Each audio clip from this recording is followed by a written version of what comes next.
Bonjour à tous. Dans cette nouvelle séquence, on va parler d'un dysfonctionnement du système immunitaire, à savoir l'allergie. Je rappelle que l'allergie correspond à une réponse immunitaire exagérée. En plus, certaines allergies sont déclenchées contre des agents étrangers qui ne sont pas vraiment offensifs, c'est-à-dire qu'ils aient des éléments qui ne représentent pas un vrai danger pour la santé. Ces antigènes, ces corps étrangers qui déclenchent une allergie sont appelés des allergènes. Donc, je vais expliquer le mécanisme d'un type particulier d'allergie. Ce sont les allergies aux IgE. Les IgE sont une classe spéciale d'anticorps. Donc, je vais parler de ces IgE au cours de l'explication de ce mécanisme de l'allergie aux IgE. Donc, tout commence par un lymphocyte B. Bien sûr, des lymphocytes B possédant des IgS, des immunoglobulines de surface qui sont spécifiques à un corps étranger. Donc, je vais représenter de manière simple.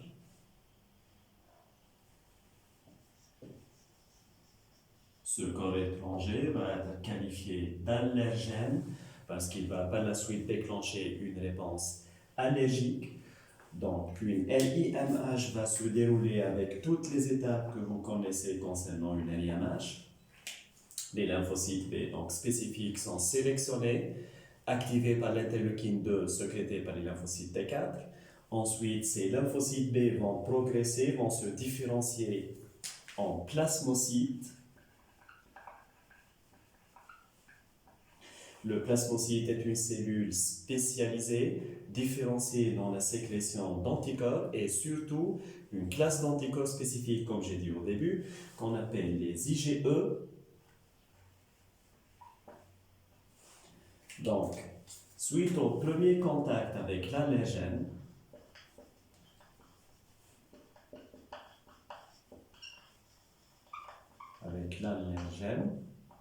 une LIMH a été déclenchée, les plasmocytes ont sécrété des IgE. Ces IgE vont se fixer à la surface d'un autre type de cellules immunitaires, appelées les mastocytes. Ce sont des cellules qui se trouvent dans toutes les régions du corps, surtout au niveau de la peau, des muqueuses et du système respiratoire. Donc, ces mastocytes possèdent à leur surface des récepteurs capables d'attacher les IgE qui ont été produits lors du premier contact avec l'allergène. Voilà, donc les IgE diffusent dans tout l'organisme et s'attachent sur des récepteurs à la surface des mastocytes. Voilà donc les IgE. C'est une sorte de mémoire immunitaire, donc ça permet à l'organisme de capter la même substance si elle pénètre une deuxième fois dans l'organisme pour déclencher une réponse secondaire en principe plus efficace, mais dans le cadre d'une allergie, ça va plutôt poser un problème en déclenchant une réponse exagérée. Donc ce mastocyte qui a déjà attaché des IgE à sa surface est un mastocyte sensibilisé. Cette famille spéciale de cellules immunitaires se caractérise par la présence dans le cytoplasme d'un très grand nombre de granules. Ce sont des vésicules cytoplasmiques qui renferment une substance médiatrice de l'inflammation, c'est-à-dire une substance qui facilite le déclenchement d'une réponse immunitaire. Donc,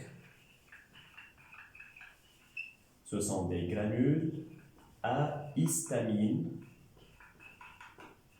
L'histamine, donc, c'est cette substance inflammatoire que je viens de décrire. Qu'est-ce qui arrive au deuxième contact avec l'allergène?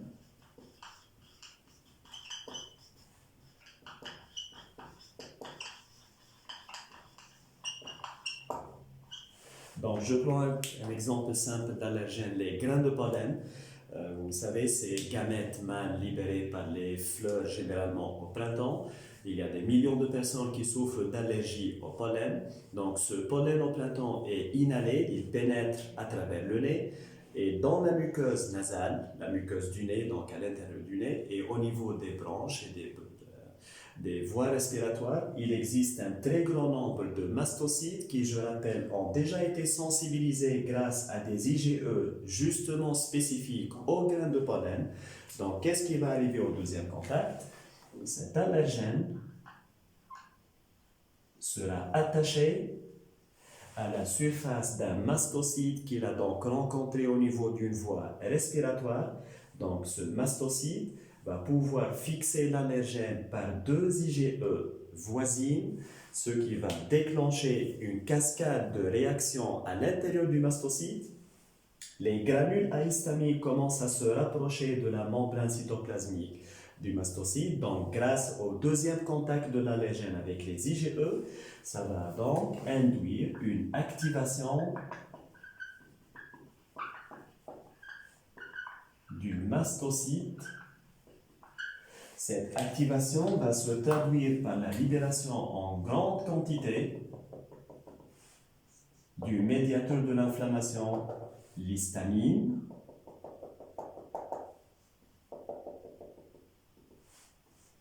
Voilà donc. Je pense que vous avez déjà reconnu le mécanisme de l'exocytose, donc les vésicules, les granules contenant l'histamine fusionnent avec la membrane cytoplasmique du mastocyte et libèrent donc l'histamine. Et l'histamine donc va déclencher les symptômes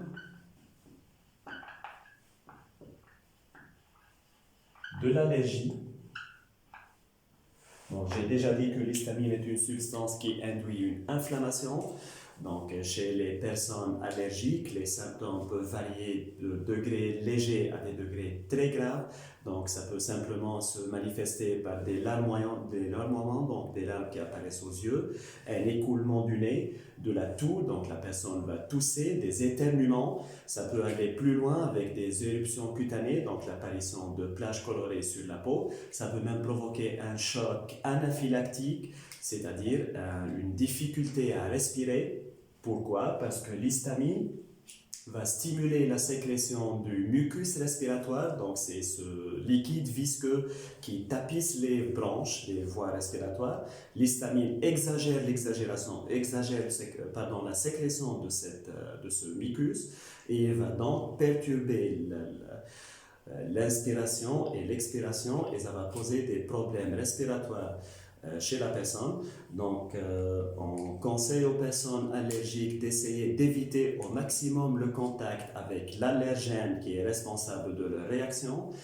Il existe des traitements, mais à long terme, on expose la personne à des doses croissantes de l'allergène en vue de diminuer sa sensibilité à cette substance et on peut ainsi traiter beaucoup de formes de l'allergie. Merci d'avoir suivi cette séquence avec attention et à bientôt pour de nouvelles séquences.